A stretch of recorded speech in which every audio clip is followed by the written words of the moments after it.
Good morning. ఈరోజు అక్షయ తృతీయ చెప్పాను కదా, అన్నపూర్ణకి పూజించుకుంటారు ఈరోజు. ఎలా పూజించుకుంటారంటే ఈరోజు పూజించుకుంటామంటే పంతులు గారు ఈరోజు నారాయణ గుడిలో మొత్తం కింద పరిశిస్తారు.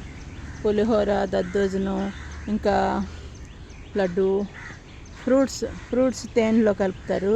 అవన్నీ కింద పరిచేసి నారాయణుడికి అన్నపూర్ణకి మొక్కేసి నారాయణుడికి సమర్పించుకుంటూ అది మా అందరికీ ప్రసాదం రూపంలో ఇస్తారు. అది మేము అందరం తింటాం.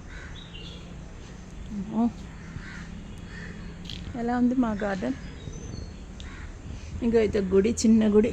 ఈ గుడికి కార్తీక మాసంలో ప్రతిరోజు వస్తాను.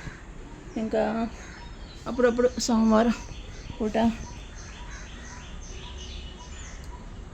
Good morning Mumbai.